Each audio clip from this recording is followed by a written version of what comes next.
Bismillahirrahmanirrahim. Nastaghfirullahaladzim. Assalamualaikum warahmatullahi ta'ala wabarakatuh.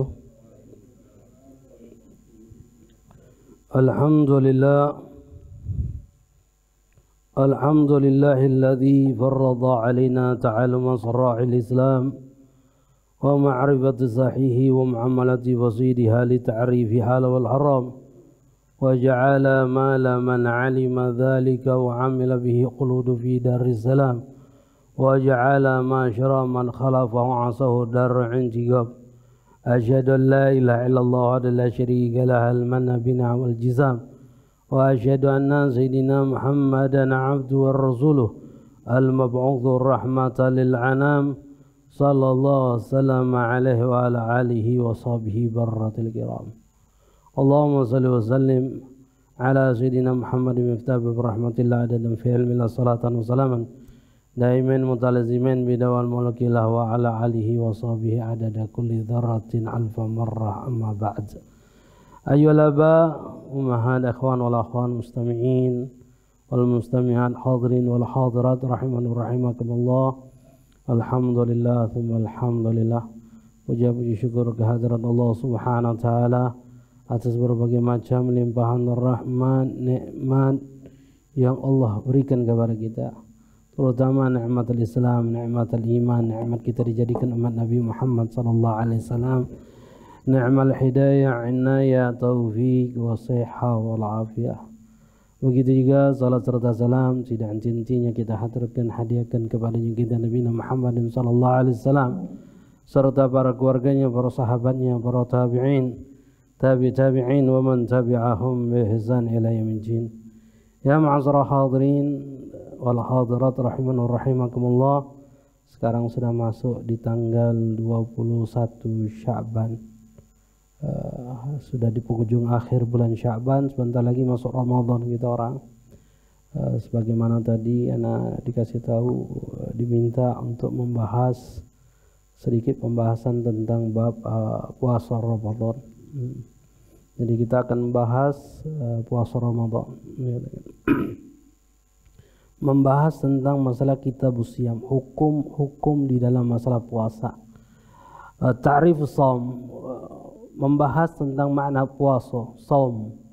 Shaum itu secara bahasa artinya mutlakul imsak, menahan diri. Arti shaum itu artinya menahan diri. Sebagaimana Allah nyatakan di dalam firman-Nya tentang Sayyidina Maryam radhiyallahu anha, inni nadartu lirrahmani shauman falan ukallima yawma insiyan. Dikatakan inni nadartu lirrahmani shauman, aku bernazar kepada Allah shauman, imsak, menahan diri, falan ukallima yawman insiyan, untuk tidak berbicara. Dikatakan. Makanya arti makna shaum itu sendiri secara bahasa artinya adalah menahan diri, shaum, imsak. Shaum 'anil kalam, menahan diri untuk tidak berbicara. Shaum 'anil amal, menahan diri untuk tidak berbuat, dikatakan. Itu makna shaum, dikatakan Allah. Secara hukum syariat ya, kalau kita bahas puasa, shaum, makna shaum itu sendiri adalah imsyaku an jami'i mufattirat min tulu'il fajri ila ghurubis syams binnatil makhsusah. Puasa itu menurut hukum syariat adalah menahan segala suatu perkara yang membatalkan puasa. Min tulu'il fajr, dari terbitnya fajar, ila ghurubis syams, sampai dengan tenggelamnya matahari. Binnatil makhsusah, dengan niat yang dikhususkan. Asal perintah puasa ini dikatakan oleh ulama sebagaimana Allah nyatakan di dalam firman-Nya, ya ayyuhalladzina amanu kutiba alaikumusiyam kama kutiba alal ladzina min qablikum la'allakum tattaqun. Kata ulama dari ayat ini sebagaimana Allah nyatakan, ya ayyuhalladzina amanu, hai orang-orang yang beriman, kutiba alaikumusiyam, telah diwajibkan bagi kalian puasa, kama kutiba alladzina min qablikum, sebagaimana telah diwajibkan sebelum kalian, la'allakum tattaqun, supaya kalian menjadi orang yang bertakwa kepada Allah Subhanahu wa taala. Dari ayat ini dikatakan oleh ulama menunjukkan bahwasanya perintah puasa bukan hanya perintah bagi umat Nabi Muhammad saja, tapi umat-umat sebelum Nabi Muhammad sudah diperintahkan untuk puasa. Dikatakan oleh ulama mulai dari zaman Nabi Allah Ibrahim alaihissalam, ada riwayat mengatakan daripada Nabi Allah Adam alaihissalam. Dikatakan oleh ulama. Kemudian tujuan puasa apa? Di situ Allah nyatakan la'allakum tattaqun, supaya kalian menjadi orang yang bertakwa kepada Allah. Orang yang puasa itu akan mengakibatkan menjadi orang itu bertakwa kepada Allah Subhanahu wa taala. Kenapa? Dikatakan karena ada petunjuk riwayat hadis yang lain yang dimana Rasulullah sallallahu alaihi wasallam di dalam bab nikah, Rasulullah sallallahu alaihi wasallam mengatakan, ya ma'asyaras syabab, man istata'al minkum al-ba'a falyatazawwaj, fa in lam yastati fa inna ghasalil basar wa haslil farji, fa in lam yastati fa bis-shaum fa innahu lahu wija. Rasulullah sallallahu alaihi wasallam mengatakan dalam riwayat bab nikah, Rasulullah mengatakan, hai pemuda-pemuda, jika kalian menginginkan untuk menikah, menikahlah. Ada keinginan untuk menikah, menikahlah, dikatakan oleh Rasulullah. Karena dengan menikah itu akan menjaga pandangan kalian dan menjaga kemaluan kalian. Jika tidak mampu untuk menikah, fa bisawm, kata Rasulullah. Hendaklah kalian puasa. Fa innalahu wija, kata Rasulullah. Karena di dalam puasa itu ada obat untuk menahan nafsu. Dikatakan orang yang puasa sesuai dengan apa yang diinginkan oleh Allah di dalam puasanya, dikatakan ulama, maka puasanya itu akan menahan nafsu dia. Yang pada umumnya nafsu akan selalu mengarahkan diri kita untuk bermaksiat kepada Allah. Ya. Seluruh nafsu, nafsu amaratu bisu, nafsu itu akan selalu mengarahkan kita untuk bermaksiat kepada Allah. Kecuali satu nafsu, apa? Yang mengarahkan kebaikan, ketaatan kepada Allah, apa? Nafsu apa? Nafsu jima. Hanya nafsu jima sama istri saja. Itu yang akan mengarahkan ketaatan kepada Allah. Selain itu nafsu mengarahkan untuk bermaksiat kepada Allah Subhanahu wa taala. Seluruhnya dikatakan. Nah, di dalam puasa itu akan mematahkan nafsu itu sendiri. Yang akan melemahkan nafsu itu sendiri. Yang biasanya nafsu itu akan selalu mengarahkan kita untuk bermaksiat kepada Allah. Puasa ini adalah obat untuk mengendalikan nafsu. Obat untuk melemahkan nafsu. Sehingga apa? Sehingga kita akan lebih mudah tinggal mengarahkan diri kita untuk taat kepada Allah. Sehingga dengan puasa ini akan menjadikan kita orang yang bertakwa kepada Allah Subhanahu wa taala. Tapi dengan syarat, puasa yang memang diinginkan oleh Allah Subhanahu wa taala. Puasa apa? Bukan hanya puasa daripada diri kita menahan lapar, haus, tapi puasa menahan diri kita dari segala hal yang bisa menyebabkan murka Allah kepada kita orang. Dikatakan. Dari awal kenapa? Makanan dan minuman. Kenapa? Karena mengasih tahu kepada kita, kata ulama, dari riwayat-riwayat hadis ini, jadi sumber untuk kita melakukan maksiat kepada Allah itu adalah makan dan minum. Syahwat itu akan tumbuh karena makan dan minum. Jika kita bisa mengendalikan makan dan minum kita, maka kita akan bisa mengendalikan nafsu kita. Jika kita bisa mengendalikan nafsu kita, maka akan dimudahkan kita untuk melakukan ketaatan kepada Allah yang akan akhirnya menghasilkan sifat ketakwaan kepada Allah Subhanahu wa taala. Takwa itu hasil. Takwa itu intisari daripada amal yang kita lakukan. Sering kita dengarkan khatib mengatakan makna takwa, melaksanakan perintah Allah dan menjauh segala larangan Allah. Jadi kalau orang ingin bertakwa kepada Allah Subhanahu wa taala, langkah pertama apa? Kalau pengen melakukan takwa, langkah pertamanya apa? Iya, menjalankan perintah. Itu makna takwa itu adalah menjalankan perintah Allah dan menjauh segala larangan Allah. Jadi takwa itu hasil daripada melaksanakan perintah Allah dan menjauhi larangan Allah. Itu hasilnya takwa. Jadi kalau kita pengen bertakwa kepada Allah, langkah pertama apa? Fahami apa yang diperintahkan oleh Allah, fahami apa yang dilarang oleh Allah. Mustahil ada orang yang bertakwa kepada Allah tapi dia tidak faham apa sih yang diperintahkan oleh Allah, apa sih yang dilarang oleh Allah. Mustahil dia bisa bertakwa kepada Allah. Mustahil. Jadi langkah pertama pengen bertakwa kepada Allah, ya fahami syariat, fahami apa sih yang diperintahkan oleh Allah, apa yang dilarang oleh Allah Subhanahu wa taala. Baru kita bisa menjadi orang yang bertakwa kepada Allah. Karena takwa itu adalah hasil daripada melaksanakan perintah Allah dan menjauhi segala larangan. Di antaranya orang bisa menjadi orang yang bertakwa kepada Allah dengan cara puasa. Dikatakan ulama.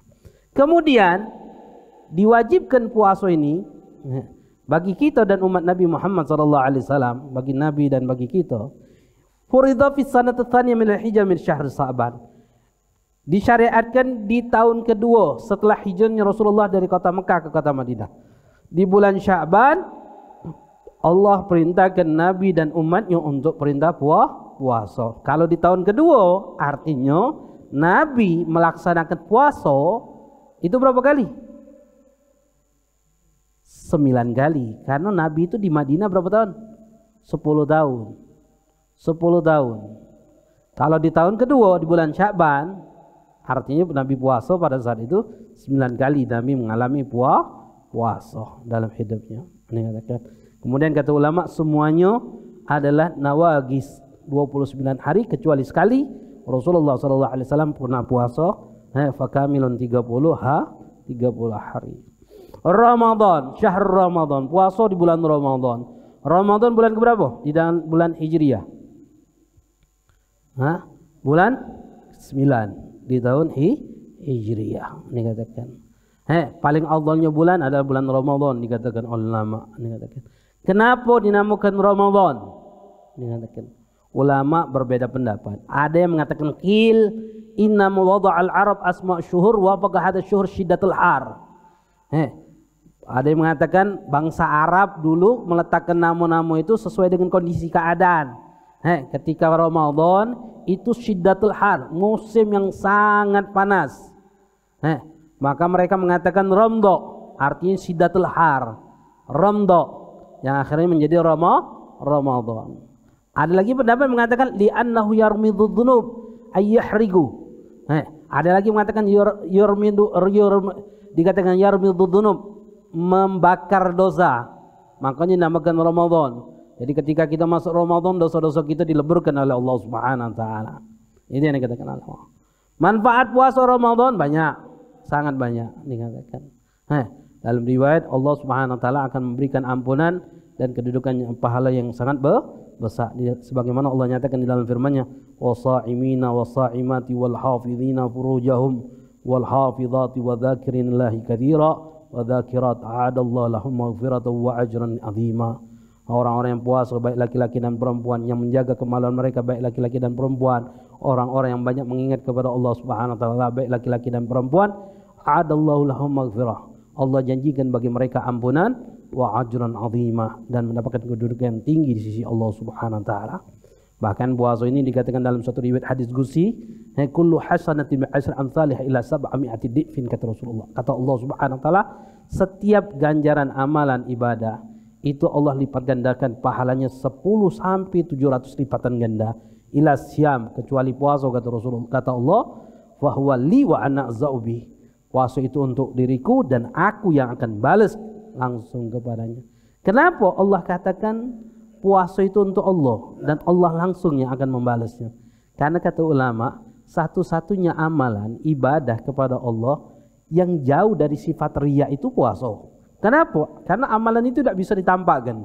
Kalau sholat bisa ditampakkan, zakat bisa ditampakkan, haji bisa ditampakkan, setiap ibadah bisa ditampakkan kecuali puasa. Puasa bisa tidak ditampakkan? Mungkin ada di antara kita yang puasa. Ada tambahan? Enggak, kaget pas Ramadan banyak cak lesu-lesu tahu-tahu tidak puasa. Yang seger tahu-tahu puasa. Banyak nanti dikatakan. Apalagi di pasar. Singitan kakinya baik jingoan di warung-warung tuh. Warungnya ditutup kan. Kakinya jingoan dikatakan. Balik keluar dari warung itu puasa lagi cak lesu, balik rumah cak lesu, dah tahu-tahu tidak puasa dikatakan. Makanya kata ulama, puasa itu jauh dari amalan riya dikatakan. Dan Allah yang langsung akan membalasnya. Bahkan dikatakan dalam riwayat hadis juga, man shoma yauman fi sabilillah ba'adallahu minhu jahannam masyrab mi'ati am.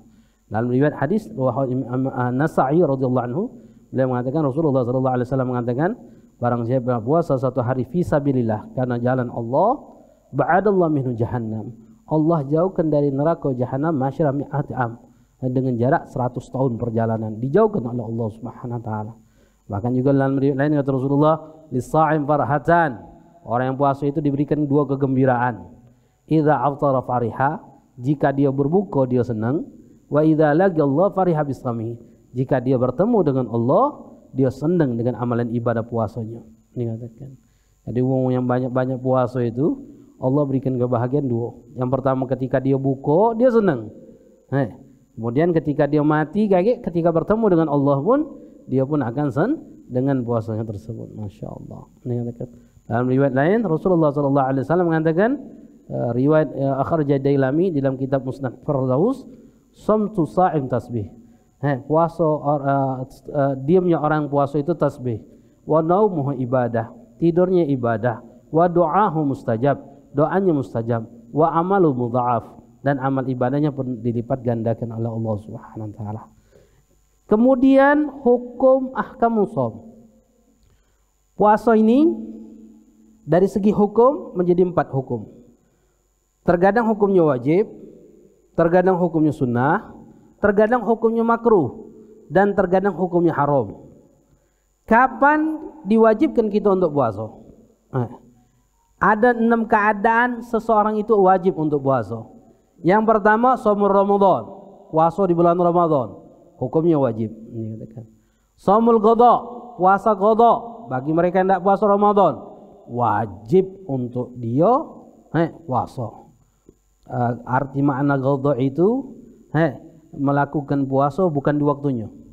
Kebalikan dari qadha itu adalah adaan.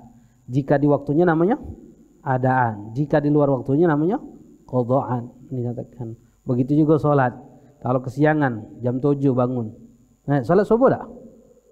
Sholat adaan apa qadhaan itu namanya? Qadhaan. Jika di waktunya namanya adaan. Dikatakan. Zuhur, ini katakan. Jika kita lakukan di waktunya namanya adaan. Jika di luar waktunya namanya qadhaan. Itu makna adaan dan qadhaan. Ini katakan. Itu makna adaan dan qadhaan. Puasa itu juga. Ketika di waktunya namanya adaan. Jika di luar waktunya namanya qadhaan. Hukumnya wajib. Lalu yang ketiga, shaumul kafarah. Puasa kafarat, membayar kafarat. Di antaranya apa? Kafarat dihar. Kafarat dihar itu apa? Dia mencari istrinya dengan menyerupakan bagian anggota tubuh daripada mahramnya. Seperti kalau kalimatnya seperti ini. Anti alia ke dhahri ummi. Engkau ini seperti pundak ibuku. Ini adalah bahasa kalimat tolak yang digunakan di zaman jahiliyah. Sehingga di dalam syariat Islam ini dikenal dengan dihar. Dikatakan. Anti alia ke dhahri ummi. Kau ini seperti pundak ibuku. Dan kalimat menceraikan. Ini katakan ulama. Jika langsung dengan kalimat melanjutkan kalimat talak, maka hukumnya jatuh talak. Jika tidak ada kalimat tolak, ini katakan setelahnya, maka hukumnya dihar. Dia tidak bisa mendekati istrinya lagi kecuali apa? Membayar kafarat dihar. Yaitu apa? Puasa 2 bulan berturut-turut. Ini katakan kafarat dihar. Ini yang dikenal dengan kafarat dihar. Atau yang kedua, kafaratul qatl, membunuh. Dikatakan. Jika ada seseorang membunuh, baik itu sengaja ataupun tidak sengaja, maka diwajibkan bagi dia untuk membayar kafarat qatl dengan cara puasa 2 bulan berturut-turut. Contohnya apa? Contohnya sering dipahami. Contohnya dia sopir, dia bawa mobil atau kecelakaan, penumpangnya meninggal, dia wajib puasa. Dikatakan. Dia wajib puasa. Dikatakan. Kenapa? Karena dia sebab di dalam kematian tersebut. Dikatakan. Walaupun tidak sengaja. Apalagi sengaja. Dikatakan. Maka wajib puasa 2 bulan berturut-turut. Atau yang ketiga, kafarat jima' Ramadan. Ini kafarat galau. Kafarat puasa dalam sifat kafarat. Ada 3. Dihar, gatal, membunuh. Yang ketiga, jima' di siang hari Ramadan. Bagi seorang laki-laki yang menjimai istrinya atau menjimai dengan zina di dalam puasa Ramadan, dia batalkan dengan jima itu, maka diwajibkan bagi dia untuk puasa 2 bulan berturut-turut. Ini katakan. Itu dikenal dengan shaumul kafarat, puasa kafarat. Ini yang ketiga. Kemudian yang keempat, shaum fil haji wal umrah bada'an idzab fil fidyah. Puasa bagi mereka yang melaksanakan ibadah haji tamattu. Haji tamattu itu adalah orang yang melaksanakan haji dulu, umroh dulu baru haji. Dikenal dengan haji tamattu. Ini katakan. Wajib membayar fidyah. Apa fidyahnya? Menyembelih kambing. jika dia mampu. Jika dia tidak mampu untuk nyembelih kambing, maka diwajibkan bagi dia untuk puasa 10 hari. 3 hari di Mekah, 7 hari kalau dia sudah balik. Hukumnya apa? Wajib kata ulama. Kemudian yang kelima, shaumu fil istisqa idza amra hakim. Kondisi kelima wajib kita puasa. Kapan? Puasa istisqa. Istisqa itu talabus sugia, meminta hujan, meminta air. Dulu pernah kita berapa tahun yang lalu gersang dak kati air, kemudian kita melaksanakan salat istisqa. Ini katakan hukum salat istisqa itu sunnah. Sebelum istisqa itu, kalau seandainya pemerintahan kita, presiden mengatakan memerintahkan umat Islam untuk puasa 3 hari, maka hukum puasa atas perintah presiden tadi apa hukumnya jadi? Wajib. Ini katakan untuk melaksanakan salat istisqa, maka hukumnya jadi wajib. Lalu yang keenam, ini katakan shaumun nadar, puasa nadar. Jika kita menadarkan untuk puasa, ini katakan maka hukum puasanya wajib. Ini 6 kondisi diwajibkan seorang itu puasa. Ini katakan pertama puasa Ramadan, yang kedua puasa qadha, yang ketiga puasa kafarat, yang keempat puasa pengganti haji dan umrah, pengganti dari fidyah, yang kelima puasa jika diperintahkan hakim pemerintah, lalu yang keenam puasa nazar. 6 perkara ini adalah kondisi di mana kita wajib untuk melaksanakan puasa. Lalu yang kedua, puasa hukumnya sunnah. Puasa hukumnya sunnah dibagi menjadi 3. Yang pertama, mayatakur bitakur sinin, yang sifatnya berulang-ulang setiap tahun. Seperti apa? Puasa Yaumul Arafah, puasa hari Arafah, Tasyu'a, Asyura, tanggal 9, tanggal 10 Muharram, 11 Muharram. Ini katakan. Kemudian puasa Sittah Syawal, 6 hari di bulan Syawal, Washhurum, puasa-puasa di bulan Haram. Kemudian Asra awal min Dzulhijjah, puasa dari tanggal 1 sampai tanggal 9 di bulan Dzulhijjah. Itu yang sifatnya setiap tahun. Dikatakan alam. Hukumnya sunnah. Ada yang sifatnya setiap bulan. Yang kedua, mayatakaru bitakaru syuhur, yang sifatnya berulang-ulang setiap bulan. Contohnya apa? Ka ayamul bid wa ayamus sud, puasa hari terang dan hari gelap. Dikatakan puasa hari terang dan hari gelap. Hari terang itu apa? Tanggal 13, 14, 15 di bulan Hijriah. 13, 14, 15 di bulan Hijriah. Dikatakan. Atau puasa ayamus sud, dikatakan ulama.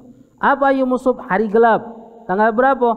Tanggal 28, 29, 30. 28, 29, 30. Dikatakan. Itu yang sifatnya setiap bulan.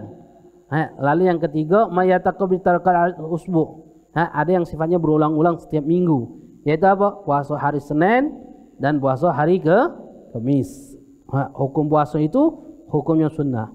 Kemudian yang paling afdal dari puasa tersebut daripada puasa sunnah, itu puasa adalah 1 hari puasa, 1 hari tidak puasa. Ini katakan. Puasa apa? Nabi Allah Daud alaihissalam. Yang puasa Nabi Allah Daud alaihissalam itu paling afdalnya puasa. Kenapa paling afdalnya puasa? Karena berat. Dibandingkan puasa setiap hari dengan puasa Nabi Allah Daud, lebih berat puasa Nabi Allah Daud. Kenapa? Karena sehari puasa, sehari tidak. Sehari puasa lagi, nahan lagi nafsunya, sehari tidak. Nahan lagi nafsu puasanya. Itu yang lebih berat. Makanya paling afdalnya puasa adalah puasa Nabi Allah Daud alaihissalam. Ini yang kedua. Hukum puasa itu sunnah. Lalu yang ketiga, hukum puasa itu makruh. Kapan dimakruhkan kita untuk puasa? Ifrat yang pertama, mensendirikan puasa hari Jumat atau hari Sabtu be atau hari Ahad be. Ini katakan. Wong yang ifrat mensendirikan puasa hari Jumat be atau Sabtu be atau Minggu be, hukumnya makruh. Tapi jika Jumat sama Sabtu, Kamis sama Jumat, hukumnya sunnah. Hari Jumat ini sunnah juga kita puasa, tapi harus dibarengkan dengan hari sebelumnya atau hari sesudahnya. Kamis dengan Jumat, Jumat dengan Sabtu, maka hilang kemakruhan. Atau ifrat Sabtu be, Minggu be, kalau digabung Minggu dengan Senin, maka lepas kehilangan kemakruhan tersebut. Itu kata ulama.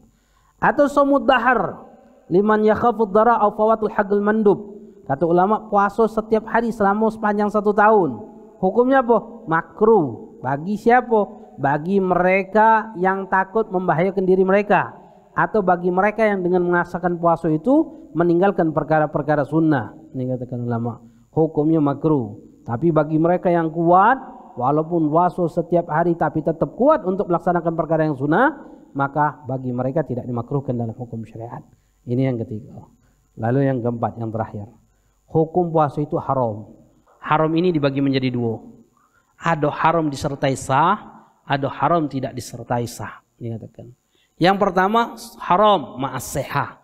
Haram tapi sah hukumnya. Siapa? Wa huwa shamu zaujah biduni idzni zaujiha. Puasanya seorang istri tanpa izin suaminya. Hukumnya haram tapi hukumnya sah. Dikatakan.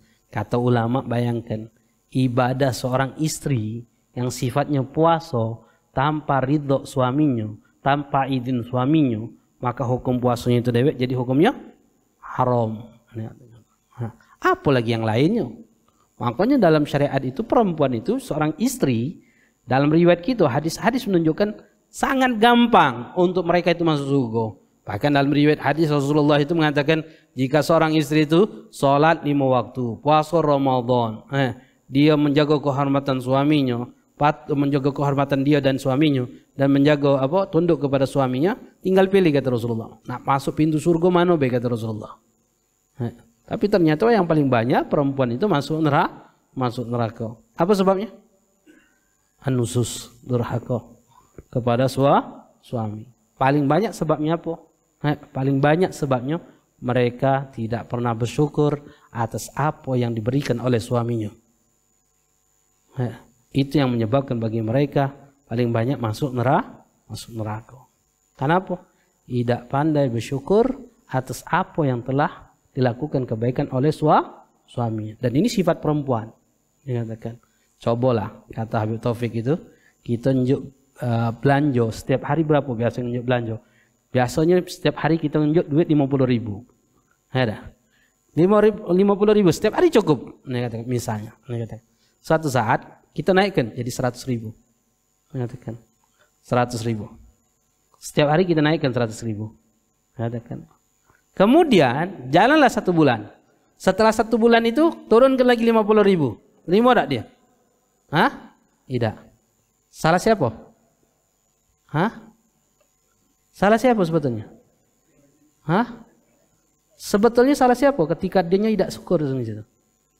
Dia tidak akan pandai bersyukur. Tapi pada hakikatnya kata Habib Taufik, salah siapa sebetulnya? Hah? Salah istrinya atau salah suaminya?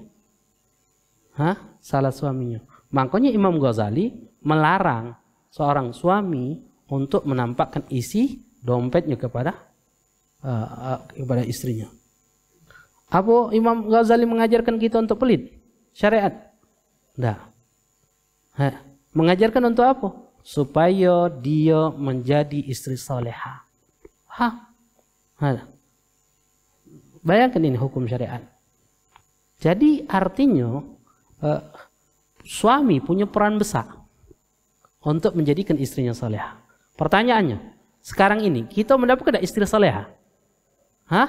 Mendapatkan tidak istri soleha? Tidak. Jika kita tidak mendapatkan istri soleha, jangan sampai kita punya putri menjadi samo, tidak menjadi istri soleha. Kalau sekarang ini kita tidak dapatkan istri soleha, maka jangan sampai putri-putri kita menjadi istri yang tidak soleha. Jadi target kita, jadikan putri-putri kita menjadi istri soleha. Bimbing terus. Bukan berarti setelah anak putri kita nikah, nak kau sudah nikah ya, lepas tanggung jawab bapak ya. Sekarang tanggung jawab suamimu, tidak ada lagi tanggung jawab bapak. Lemak be. Apa seperti itu syariat? Tidak. Sang bapak bertanggung jawab sampai dia mati atau bapaknya yang mati. Jadi sang bapak tuh harus membimbing terus. Walaupun dia sudah menikah, lepas nafkah saja, tapi tanggung jawab untuk menjadikan dia istri soleha, lepas tak? Nah, pahami itu. Karena kadang kita nih, terkadang ketika putri kita sudah menikah, kita yang menjadikan dia tidak soleha. Dia ribut sama istrinya, balik ke rumah kita. Ngapa kau? Ribut pak, ya sudah. Kaki papa yang nangan laki kau. Paham? Padahal dia keluar rumah, tidak ridho suaminya, dia mal'un, dilaknat oleh Allah. Bumi melaknat, seluruh makhluk Allah melaknat. Balik ke rumah kita lindungi dia, kita pun mendapat laknat. Kita pun mendapat laknat. Jadi kalau dia balik, dia kedua kau sama laki, nah, apa kau keluar dari rumah suami? Ribut, ya Allah nak, Allah murka sama kau. Bumi ini melaknat kau, kau balik ke rumah ini melaknat kau. Aku sebagai bapakmu, orang tuamu mendapatkan laknat karena sebab engkau. Nasihati putri kita. Siapa yang nasihat seperti itu? Nah, rentetan terus ketidaksolehan mereka ini gara-gara kita laki-laki yang ada di rumahnya, yang ada di sekitarnya, baik suaminya, baik bapaknya, baik saudaranya, yang menyebabkan perempuan-perempuan kita tidak menjadi soleh. Insyaallah. Bayangkan puasa, ibadah, tidak ridho suaminya, tidak izin suaminya, haram, tidak jadi kategori ibadah. Apalagi perkara yang lainnya. Lalu haram disertai tidak sah. Ada 5 gambaran. Yang pertama, puasa Idul Fitri, puasa pada saat Idul Fitri, Idul Adha, Ayam Tasyrik, 11, 12, 13 bulan Dzulhijjah, haram dan tidak sah. Ini 3 ini. Lalu yang keempat dan kelima, puasa nisful akhir bulan Sya'ban. Sekarang puasa pertengahan akhir bulan Sya'ban. Tanggal 16, 17, 18, 19. Sekarang ini puasa dikatakan haram dan tidak sah. Orang yang puasa sekarang, kecuali kata ulama, dia bayar qadha, puasa wajib. Atau kecuali dia sudah wiridan, puasa Senin Kamis, sehingga hari Senin boleh puasa, Kamis boleh puasa. Atau yang ketiga, dia menyambung sebelum nisfu Sya'ban. Tanggal 14 dia puasa, 15 puasa, 16 puasa, 17 puasa, 18 puasa. Tanggal 19 dia tidak puasa, tanggal 20 tidak boleh lagi puasa. Di bulan Sya'ban. Lalu yang kelima, shaum yaumul syak, puasa hari syak. Apa syak itu? Wahwa yaumul tsalits min Sya'ban. Tanggal puasa tanggal 30 Sya'ban, idza tahaddatsna bi ru'ya hilal. Au syahida man la yuqbal syahadat bi ru'ya hilal au ka'imratin au sabi. Kata ulama, tanggal 30 Sya'ban itu ada orang mengatakan melihat hilal semalam. Ribut. Tapi tidak ditentukan oleh hakim pemerintahan bahwasanya itu adalah tanggal 1 Ramadan. Maka dikenal hari itu adalah hari syak, maka hukumnya haram bagi kita untuk kita puasa. Ini yang terkait. Wallahu a'lam bishawab. 4 hukum di dalam hukum puasa: wajib, sunnah, makruh, dan haram. Mudah-mudahan dalam bahasan yang kita memahami hukum syariat dan menjadikan kita lebih bisa mengamalkan daripada apa yang telah diturunkan syariat kepada kita, dan kita diberikan kemudahan, keberkahan daripada ilmu kita, dan mudah-mudahan Allah Subhanahu wa taala memberikan keberkahan di bulan Sya'ban kepada kita dan menyampaikan di bulan Ramadan dalam keadaan taat wal afiyah, salamah fid din wa dunya wal akhirah. Bismillahirrahmanirrahim. Alhamdulillahirabbil alamin. Allahumma shalli wa sallim ala sayyidina Muhammad wa ala sayyidina Muhammad. Allahumma rzuqna fahmi nabiyina, Allahumma sallim syaratan hamalaikatal muqarrabin. Allahumma aghnina bi'ilmi, zaina bihilmi, akrimna bittaqwa wa jamilna bil afiyah, arhamar rahimin. Sallallahu alaihi wasallam wa ala alihi wasallam. Walhamdulillahirabbil alamin. Subhanakallahumma wa bihamdika asyhadu an la ilaha illa anta astaghfiruka wa atubu ilaik. Hadza ma'akum wa lakum minkum. Assalamualaikum warahmatullahi taala wabarakatuh.